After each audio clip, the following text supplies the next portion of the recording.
All right, welcome back to the channel. Welcome to another Grail Quest sales review. Today I'll be going through all of the sales that I've made in July and August so far related to Grail Quest. I'll talk about what I'm looking ahead to, and we'll also do a quick snapshot of the Grail Quest ledger. So without further ado, welcome to the July and August 2023 Grail Quest sales review. First one, we have the 2015 Panini Select Neymar blue jersey, blue prism out of $2.99.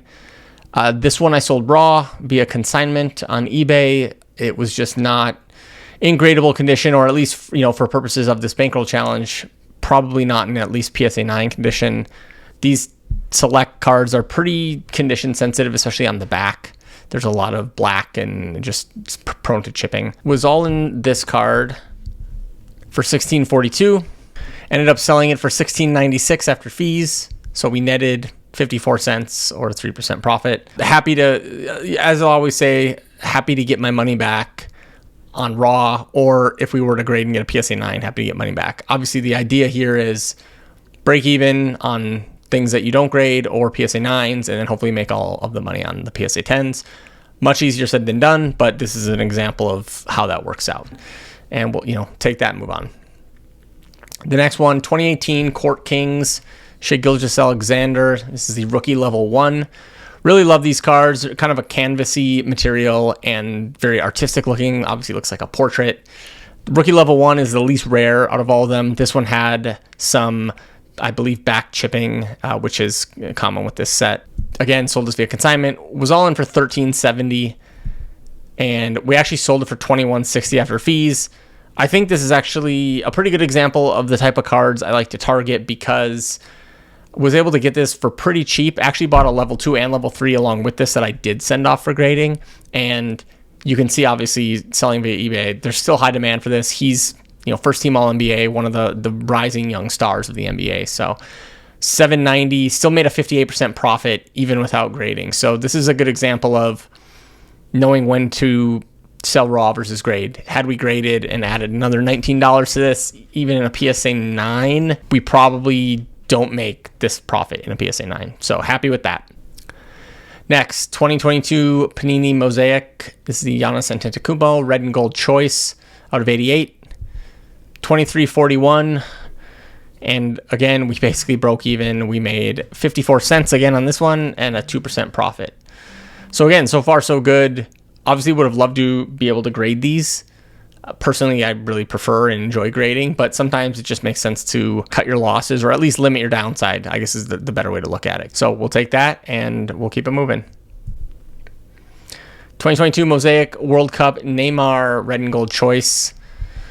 1973, we were all in for this, and after fees, this sold for $11.90, so not very good there.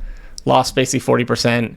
Not surprised by this, I think, with the World Cup passing and maybe just the hype around the World Cup or focus on players in World Cup jerseys sort of dying down, and with some uncertainty too with Neymar's transfer situation. At the time of recording, it sounds like he's going to Saudi, and before this, it was still kind of up in the air. So, oh well, not much you can do there. Not totally unexpected either. This one's the 2018 Panini Euro Luka Modric. This is it's like an acetate card. This one, when I was looking at comps when I bought this raw, I made sure that the bid price that I bid on it would not exceed, was basically like 80% of like the comps that I saw, because I was trying to build in if I had to pay for shipping, and then ultimately if I had to sell this and net of fees. Like, I didn't want to lose too much money, especially because I didn't know a lot about the card, but it was an older card, cool looking card of obviously a great player. So we were all in for $34.15. Didn't really know what to expect, but at auction it actually sold for $34.35 after fees. I think it was like $41 before fees, and we literally almost literally broke even on that one. So again, positive outcome. Probably maybe sticking more to sets that I'm familiar with, even if the cards look cool. Just really kind of found myself in no man's land with this one, and just happy that I was able to break even. 2021 Mosaic Premier League, Christian Pulisic, red and gold choice out of 88. This one, you could probably already guess what's going to happen here. We're all in for 1340, which actually is not that bad of a price at all. And it sold for 950. This one is like, I'm not shocked at all. I've noticed, especially since Pulisic moved to AC Milan, just Pulisic stuff in his Chelsea jersey. There's just not nearly as much demand. Again, this is one that I bought a while ago, just sold it now, and paying the consequences for holding on to this card so long. 2022 Mosaic World Cup Luka Modric, just the Peacock Prism, the super short printed, non-numbered choice case hit. Sold or bought for $41.77 at the time. Thought it was a really good price. Modric stuff can actually be pretty expensive, and I thought that was a pretty good deal. However, we ended up selling it for $23.30 after fees, taking a pretty big loss, 44%. Not much to say here other than this will just happen. And, sometimes with raw cards, especially raw cards that you're sending to auction, you just got to hope that there's enough interest. Otherwise, you're going to pay the price. So 2022 Mosaic World Cup, Moises Caicedo, red and gold choice prism. You can kind of see that I've been targeting a lot of the Mosaic cards. This is a rookie in his Ecuador kit, and just thought 1236. I knew he was probably transferring somewhere big. As of the time of recording, it looks like Chelsea have finally sealed the deal for him, beating out Liverpool with a British record bid. Maybe should have held this for another week or two, but sold it for $11.11 after fees, taking a small loss, 10%, not too bad. Again, maybe there's a little more interest now that he's sealed the move to Chelsea, but I have a couple more of these, or at least one more of these at PSA, so hopefully we'll do pretty good there. But I kind of like the idea behind this play. Pretty cheap card, rookie card, up-and-coming star. I think all the fundamentals are there. Unfortunately, it wasn't really gradable in my opinion, or probably more likely PSA 9 or PSA 8 grade. And it just wouldn't have made sense to grade. So, we'll take the small loss there. But like I mentioned in a past video about, asymmetric payoffs, this is small downside. If we would have been able to grade it and it grades a 10, this is probably a $50+ card, maybe even higher. So big upside in grading, small downside, deciding to, cut our losses and just sell it raw. All right. This one I was really excited to get when I won it at auction. This is the 2015 Panini Select Lionel Messi in the blue jersey. I really love this set. I think this set is kind of a little bit under the radar just in terms of popular first-year sets in the hobby. I personally really like the Select, not quite as much as, the Topps 2017 Chrome, but the colors on these actually are really nice. You basically get like the whole border, as you can see, and there's a lot of good players, and so far, at least I've seen, the prices are actually kind of reasonable, mostly because the resale values aren't like that crazy. So you could probably buy this set graded for pretty reasonable pricing. But this was the blue prism out of $299. Paid $151.65, so this was definitely one of the bigger investments. I think it actually sold before fees. I'm pretty sure the sale price on this was like $141. So not too far. I think I probably paid at the time a little more just to secure the card. And obviously it basically sold for not much different than what I bought it for. It's just that with the fees, our profit now is -31. So less than, minus 20%. Fees on stuff like this can be anywhere from, 10 to 13%, just depending on where you're selling. So you kind of have to factor that in when you're buying cards. You have to make the decision, which I've noticed a lot, is do I pay what the comp was for this card, knowing that if I don't grade it or if it grades a 9, I'm like certainly losing money after fees? Or do you pay some percentage of comps, 75, 80%, and just hope that you can win it cheaply, knowing that if you can't grade it, you have limited downside, but if you can, then obviously your upside is high. I kind of go back and forth. A lot of cards that I target, I try to get at a discount to comps, specifically for this reason, because like, let's say you get this for 80% of comps and then you sell it after fees, like you basically break even. So I kind of prefer trying to find deals and discounts, but obviously for somebody like Messi, there aren't going to be a lot of deals and discounts to go around. You know, you're competing with a lot of people, so you basically have to decide, are you trying to get the card, or if you're trying to get a discount, you're probably not going to get the card. Next one, 2022 Panini Prism UFC, the Rose Namajunas Fearless White Sparkles SSP. So my thought process with a lot of UFC cards is that there's a decent market for some of the fighters on eBay, to where even if you don't grade the card and just decide to flip it raw, there's actually what I've experienced is decent upside. So this one I was able to get for less than $25. The white sparkles are rumored to be numbered around 20, and I just decided, okay, I'm at $23. I think this is a good deal. As you can see, it sold after fees for $34.35, so I made 45% there. This is a play that, like, if you really want to just lock in profits and you're able to find stuff like this, I mean, you could just buy it and sell it, resell it raw. Buy it on one market, resell it on somewhere like eBay, and then you don't even really have to worry about it. 2021 Topps Chrome UEFA Champions League, Giovanni Reyna. So I bought a bunch of these Gio Reyna Topps Chrome autos. My thought process at the time was he's, one of the most talented players on the U.S. men's national team, and, just getting autos of one of the best U.S. players and hopefully grading them, there'd be some upside there. I think one thing that I've learned, you can see 6343 is the gold lava, so like printed around the gold, so around 50 but non-numbered.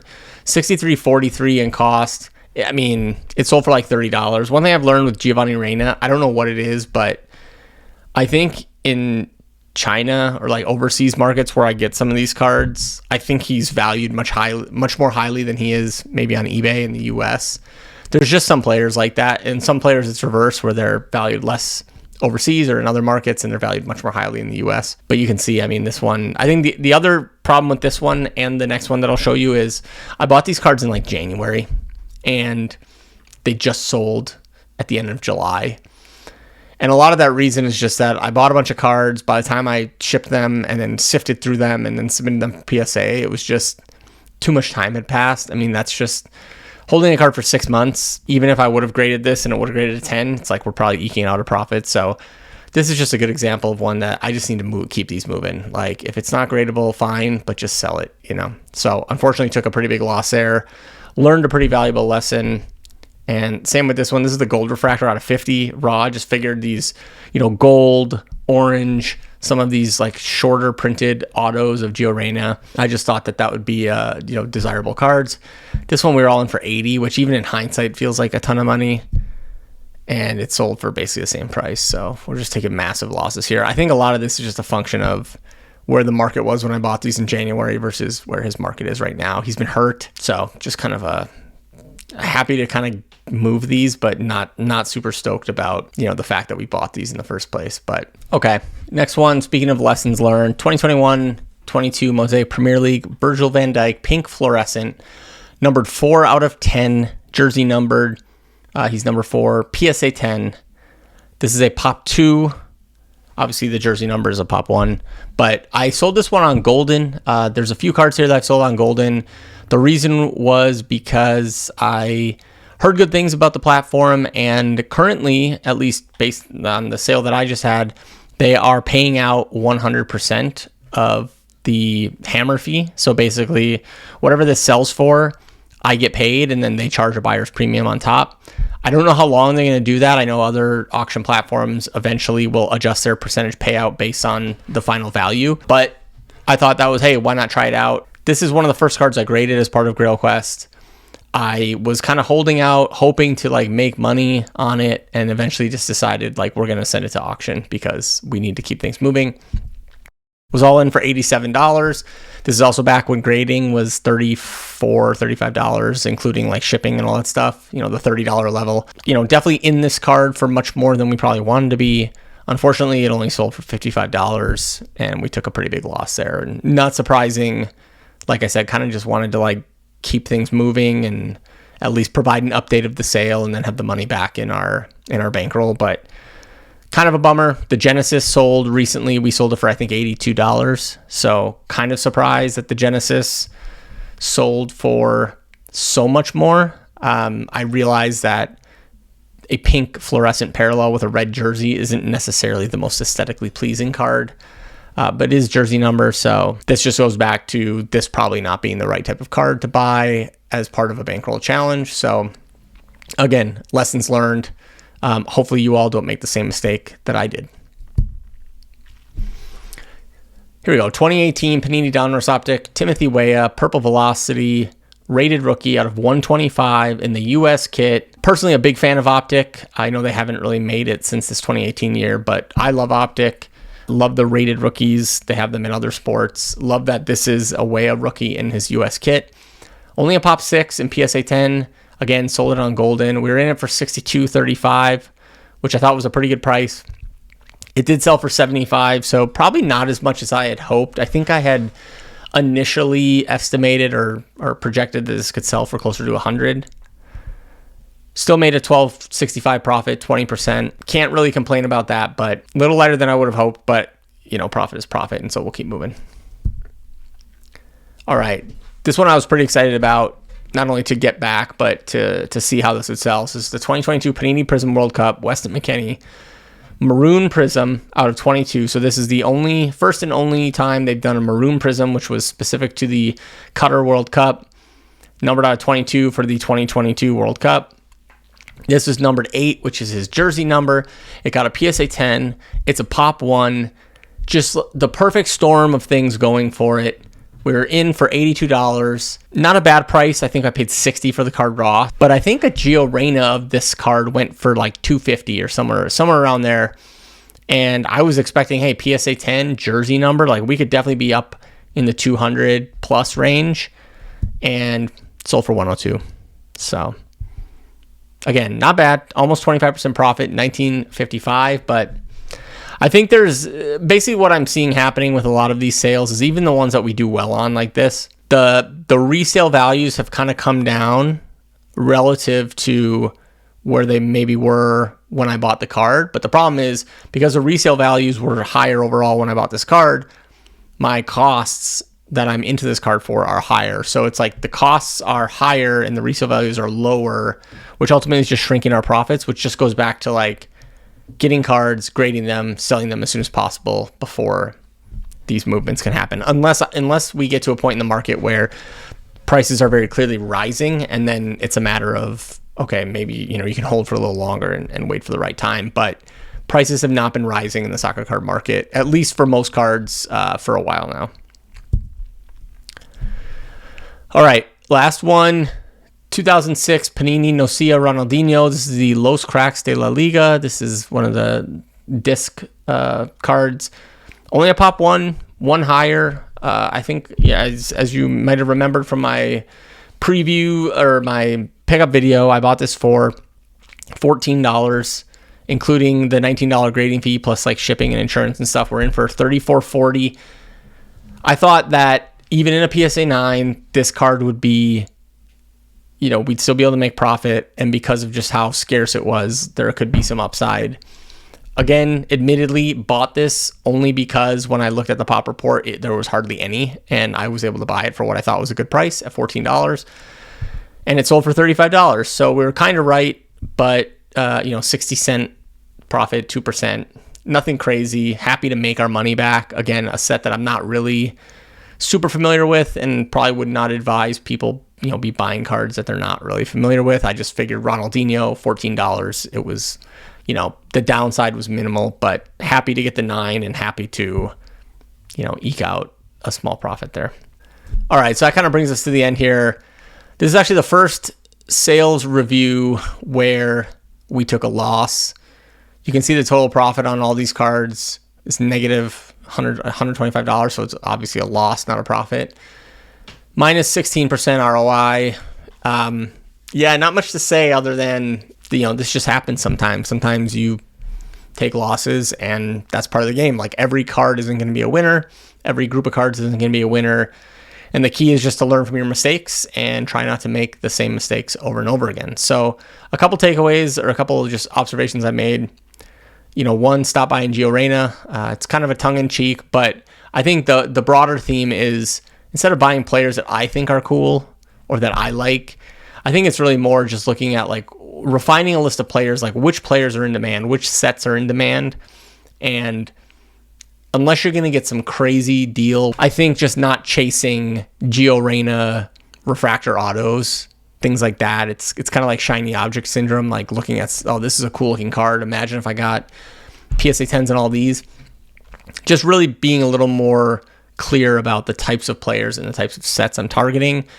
I have some more cards that I purchased recently that I'll be showing in a future pickups video that hopefully will illustrate this point a little better, but something I'm definitely continuing to work on and continuing to try to implement in practice.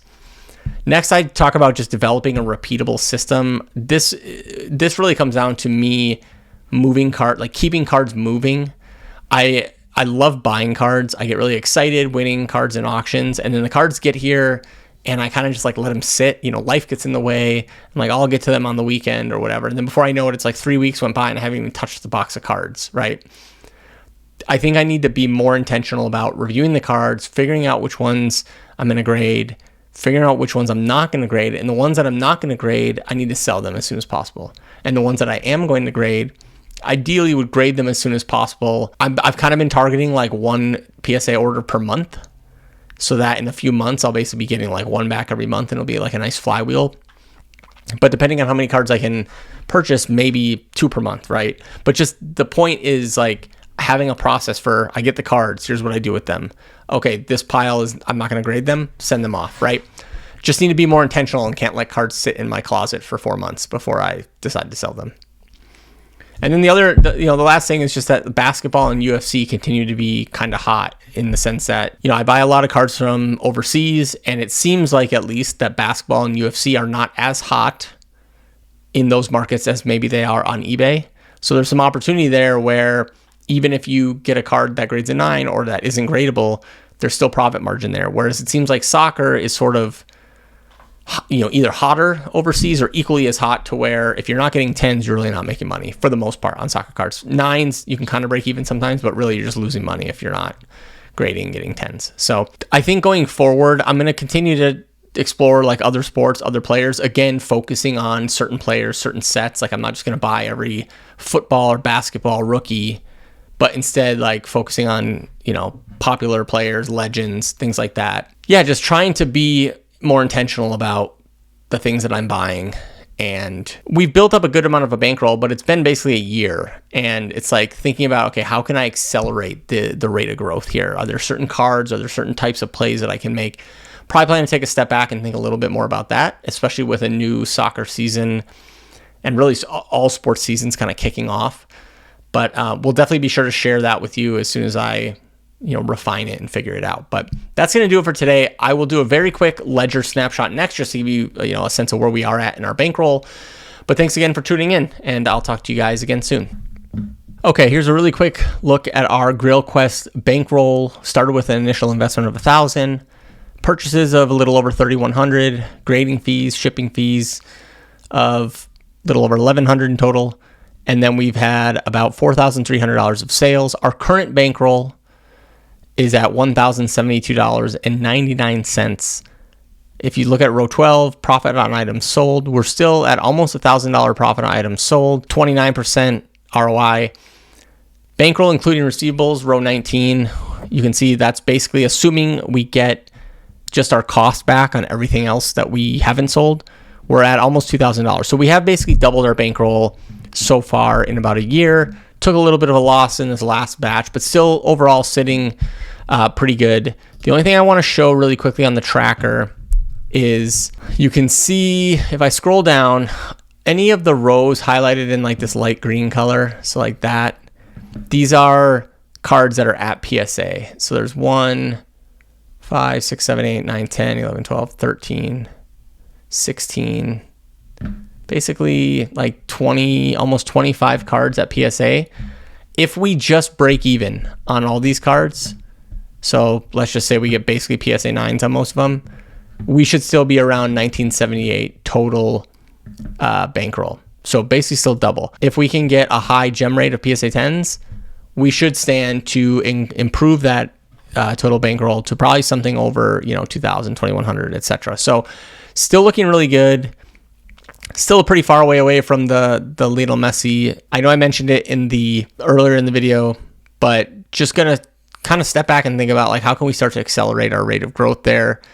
I don't want to take too big of a risk, but at the same time, I also want to try and keep making some more progress. So more to come there, but that's where we stand today. Like I said, still looking good. Still a long way to go. So thank you so much for tuning in, and I will be back with another video soon. Take care.